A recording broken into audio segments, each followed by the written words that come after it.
Hi dear, welcome back to Timeless Wisdom.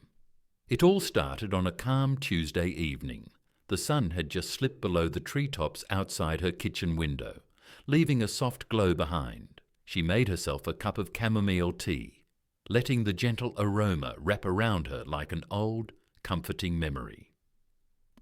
For the first time in what felt like ages, the house was quiet. No calls, no one asking what's for dinner, no tense words, no pressure, just a rare, perfect stillness.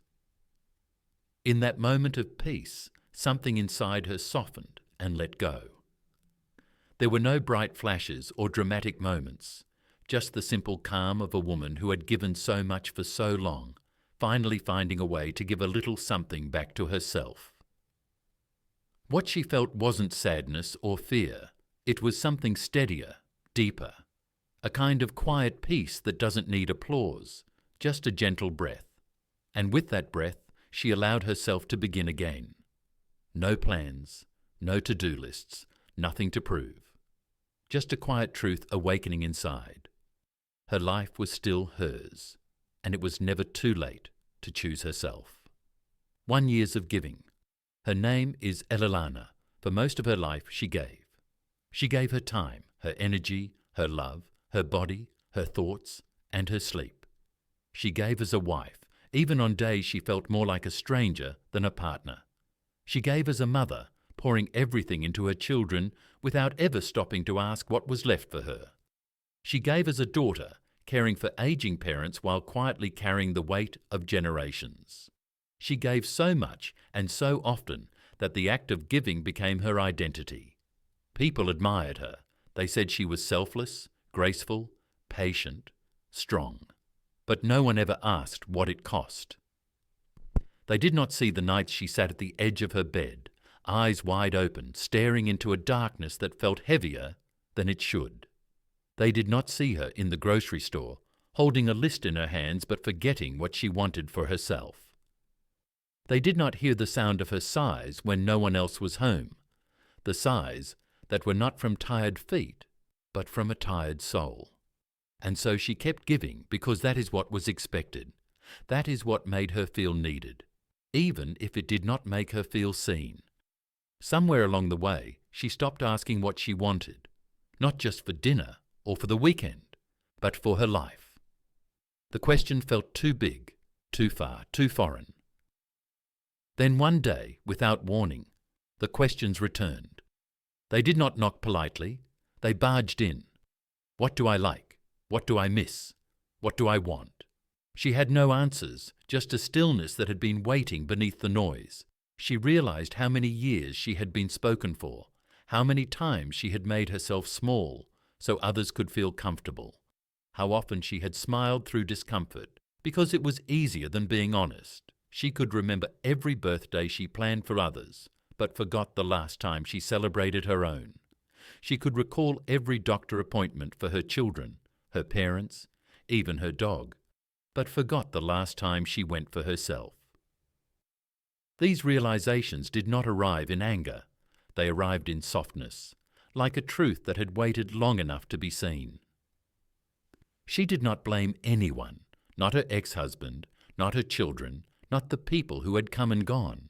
She simply saw herself for the first time in years, not as a role or a responsibility, but as a person, a woman still here, still breathing, still deserving. She did not yet know what was coming next, but she knew this. She could no longer keep giving from a well that had run dry.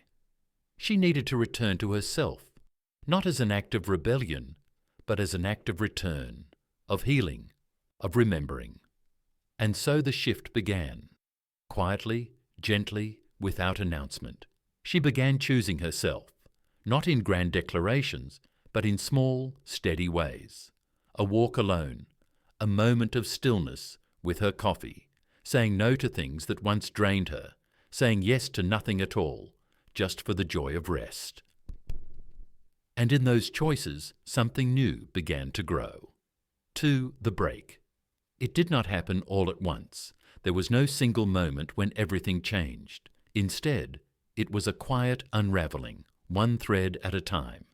It was forgetting what day it was because every day felt the same. It was standing in the middle of a room and realizing she did not know why she walked in. It was saying, "I am fine," even when her chest felt tight and her heart felt far away. Eleanor began to notice things she had ignored for years, the way her body carried tension like memory, the way she smiled without feeling anything behind it, the way her laughter had grown quieter and her words more careful. People still called her strong and capable, but strength felt more like armor than truth. She remembered sitting in the passenger seat while someone else drove her life forward. She had handed over the wheel a long time ago, because it felt easier than conflict, easier than disappointing anyone. But now, with the quiet growing louder inside her, she began to wonder what her life might look like if she took the wheel back. At first, she did not act on those thoughts. She let them simmer. She watched them from the corner of her mind while folding laundry, while making dinner, while lying awake at 3 a.m. And slowly, what once felt like guilt started to feel like grief. Grief for the parts of herself she had ignored. Grief for the voice she silenced to keep peace. Grief for all the moments she had said yes when her body whispered no. The grief did not come with tears at first. It came with distance. A distance from routines that no longer fit, from conversations that felt shallow, from relationships built on one-sided giving. She still loved deeply. That part never left. But her love began to take a new shape. It became quieter, more discerning, more rooted in truth. And one morning she woke up and realized she no longer wanted to go back to the life she had before. Not because it was all bad, but because she was no longer the woman who fit inside it. It was not a decision made in anger. It was not revenge. It was clarity, the kind that arrives only after you have sat with yourself in silence long enough to hear what your heart has been trying to say. She looked around her home and saw objects that once meant something, now collecting dust. She saw photos on the wall of moments that felt far away, not because of time, but because of who she was then. And in that stillness, she asked herself the question that would change everything. What would my life look like if I chose it for me? Not for what others needed, not for what they expected, but for who I truly am. The answer did not arrive in words. It came in feeling. A wave of relief, a spark of fear, a sense of home. She knew she could not keep living from habit, from guilt, from obligation. She needed space. She needed silence. She needed herself. And so she started saying no. At first, the words felt foreign on her tongue, heavy with hesitation. But each time she said it, the sky opened a little more. She said no to gatherings that left her drained, no to explanations that never changed anything, no to pretending everything was fine. And slowly, she began saying yes. Yes to mornings without plans. Yes to books that made her feel seen. Yes to quiet walks where her thoughts could breathe. Yes to solitude, not as punishment, but as nourishment. The shift was not dramatic. It was not loud. It was a slow, steady return to a life that felt honest. And in that honesty, she began to feel something she had not felt in years. She felt herself, not the version shaped by titles and expectations, not the woman who belonged to everyone else, but the woman she had always been. And that woman was ready to begin again. 3 alone, not lonely. People did not understand when Eleanor chose not to date after the divorce. They meant well when they offered to set her up with someone. They told her she should not waste time, that she deserved to be loved again, that there were good men out there. But what they did not see was that Eleanor was not searching for someone else. She was finally meeting herself. After so many years of being spoken for, she was learning the sound of her own voice. The quiet of the house that once felt like absence began to feel like space, space to rest, to breathe, to become. She no longer rushed through mornings. She let the kettle whistle while she watched the birds outside her window. She took walks without a destination. She cooked meals for one with care, not because anyone was watching, but because she was worth the effort. And in those quiet moments, she discovered something surprising. She did not feel lonely, not in the way people imagined. What she felt was presence, full, honest, steady presence with herself. There was no one to perform for, no one to please. She no longer had to soften her opinions or smile when she did not mean it. She did not have to ask permission to rest, or to dream, or to change. It was not that she had stopped believing in love, she simply stopped needing it to feel whole. She no longer confused attention with affection. She no longer mistook company for connection. She learned how to sit with herself in the evenings, when the sun dipped low and the shadows grew long, and instead of reaching for distraction, she reached inward. Sometimes it brought up sadness, memories of younger years, of versions of herself that tried too hard for too little. Sometimes it brought up regret for the time she stayed too long, for the time she said yes when she should have walked away.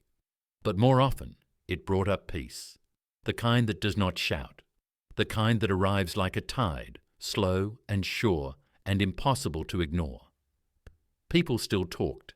They still asked when she was going to meet someone. They said things like, "You are too amazing to be alone." She smiled, not because it flattered her, but because she knew they were missing the point. She was not alone because no one wanted her. She was alone because she had finally stopped abandoning herself. That choice unsettled people. It made them uncomfortable to see a woman who did not need to be needed. A woman who no longer made herself small to fit inside someone else's life. But she did not explain. She no longer felt the need. Her life did not require approval. Her joy was not up for debate. She found beauty in simplicity. A well-made bed, clean sheets that smelled like lavender, a walk under the evening sky where the breeze whispered through the trees. She found rhythm in her own breathing.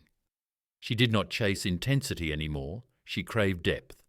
And depth could not be rushed. It had to be earned. She no longer feared her own company, she welcomed it. She began journaling again, not to solve anything but to hear herself think. She began painting just to see colour come to life. She filled her home with plants, books, warm light, and stillness. And in that stillness, she realized she had never been empty, only overextended, only overlooked. Now she saw herself clearly, fully, not through the eyes of others, but through her own. And what she saw was not a woman past her time, not a woman forgotten or waiting. What she saw was someone returning, someone alive, someone whole, not in spite of her solitude, but because of it. For the peace they never talk about. There is a kind of peace that no one teaches you about.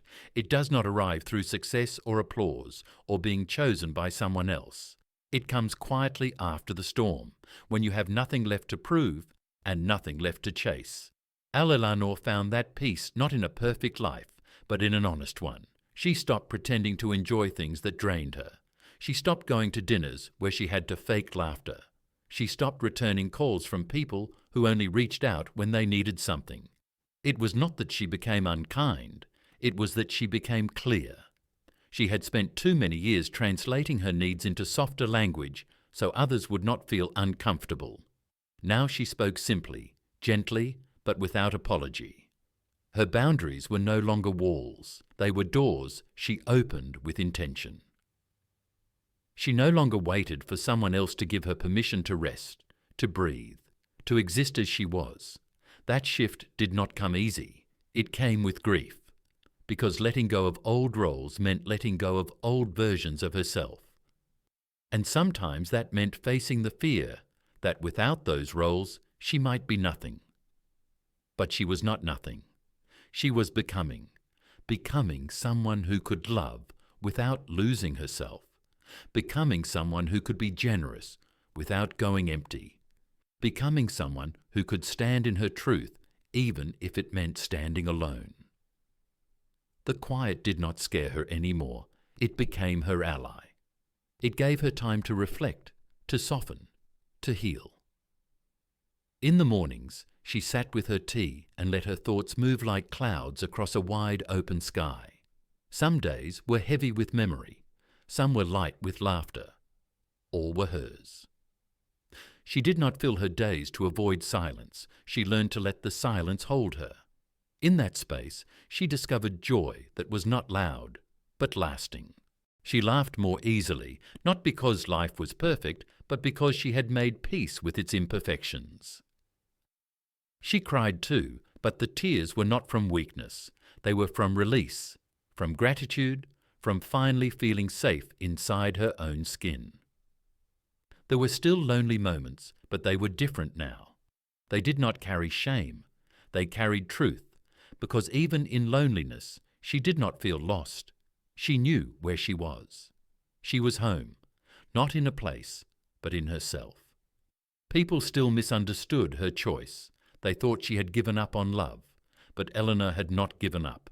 She had grown up. She no longer believed that love meant losing parts of yourself to keep someone else close. She no longer believed that being chosen was the same as being cherished. She wanted something different now, something deeper, a love that did not start with filling a void, but with sharing fullness. And until that kind of love came, she was not waiting. She was living, fully, freely, quietly. She no longer looked at her life in terms of what was missing. She looked at it in terms of what was true. Her days were not empty. They were intentional. Her time was not being filled. It was being honoured. And that was enough, more than enough. She was not bitter. She was wise. She had tasted chaos, and now she craved calm. She had lived for others, and now she was learning to live with herself, not for show, not for validation, just for the simple, sacred fact that she is still here, still breathing, still growing. The world did not slow down for her, but she had learned to slow herself. And in that stillness, she found everything she had been missing, not outside, but within. 5. The woman they whisper about. They still talked about her, sometimes in quiet voices over coffee, sometimes in passing comments with raised eyebrows and knowing glances. She must be lonely, they said. Maybe she is too proud, too hard to please, too set in her ways. They called her independent, like it was both a compliment and a warning. They called her private, like it was suspicious. Some even said she gave up. But Eleanor did not hear their voices the same way anymore. What once pierced now passed through. She no longer carried the weight of their assumptions, because she knew the truth of her life, and it was far richer than what others imagined from a distance. She knew what it took to build a life on her own terms, not from spite or arrogance, but from awareness. She had lived long enough to know what did not work. She had stayed too long in rooms that dimmed her light. She had said yes out of fear and no out of exhaustion. She had lost parts of herself in the name of love, in the name of peace, in the name of family. And still she rose, not with defiance, but with grace. Quiet, steady, lasting grace. Her life was not loud, but it was full. She had replaced noise with meaning. She had traded approval for peace. She no longer measured her worth by how wanted she was by others. She measured it by how true she was to herself. That kind of self-respect is rare, and it is unsettling to those who are not ready for it. Eleanor did not walk with urgency anymore. She walked with rhythm, with choice, with patience.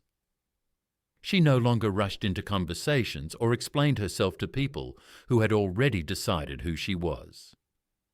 She let silence do the heavy lifting, and in that silence she became known to herself in ways no relationship had ever made possible. Her home reflected that same clarity. It was not grand, but it was hers.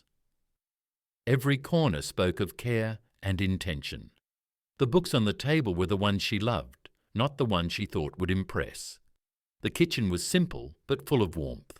The light came in through open windows and danced on the floor in the afternoon. Sometimes she played music. Sometimes she let the breeze speak instead.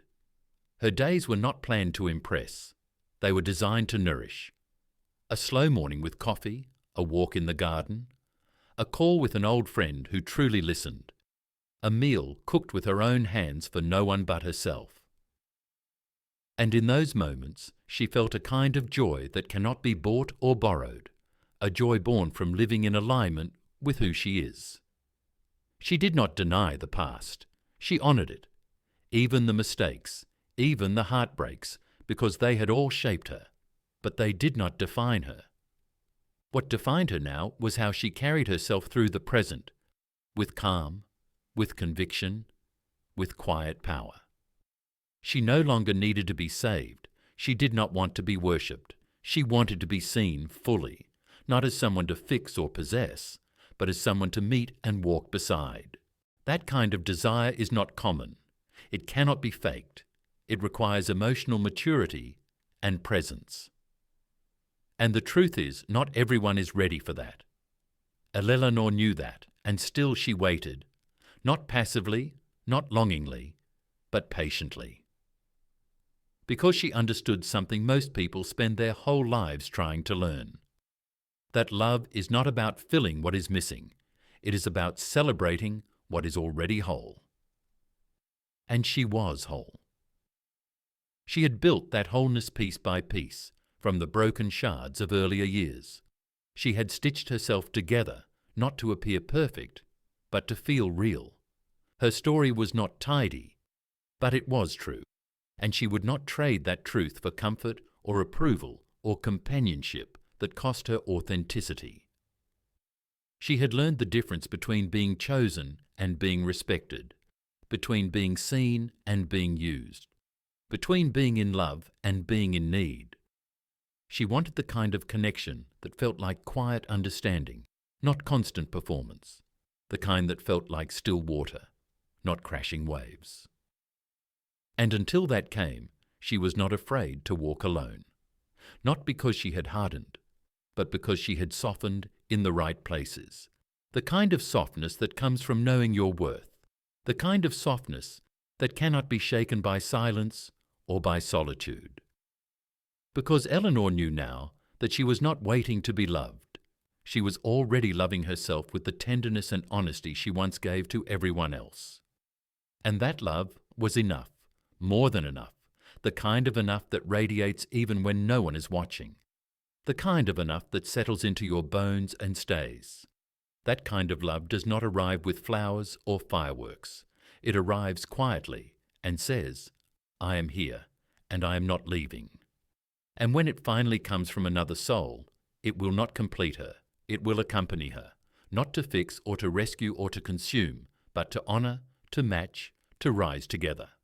And until that day comes, she will continue as she is, whole, rooted, unapologetically herself, coming home to herself. Eleanor no longer counted her life in milestones, not in anniversaries or roles or the expectations she once tried to meet.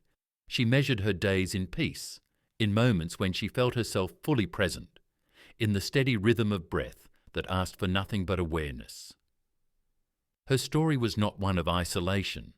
It was a story of return to a woman who had always been there, quietly waiting beneath the noise, beneath the people-pleasing, beneath the decades of being what others needed her to be. She came back to herself, not with fanfare, but with gentleness. She held her own hand through the moments of doubt. She looked into the mirror and smiled, not because everything was perfect, but because she had stopped abandoning herself. There's a unique beauty that only deepens with age, a gentle grace that doesn't try to impress, but quietly shines with authenticity. Eleanor carried this beauty, not just in how she looked, but in the spirit she brought to every moment. She didn't need to prove her worth, she lived it. She never sought the spotlight, yet she inspired quiet respect. Her life wasn't loud, but it was powerful. The life of someone who had faced heartbreak and still chose love, who had been overlooked and still chose to listen, who once wished to be seen and now stands confidently in her own light. This isn't loneliness, it's awakening. It's true wholeness, and that is more than enough. Eleanor never lost her faith in connection. She simply realized she didn't have to abandon herself to belong. Rather than searching for answers in the world, she turned inward for truth. She moved through her days with calm awareness, not rushing, not resisting, just allowing. In that gentle acceptance, she found something truly precious, a feeling of home within herself. It's a home no one else can give or take away, built with honesty and self-respect, one patient day at a time.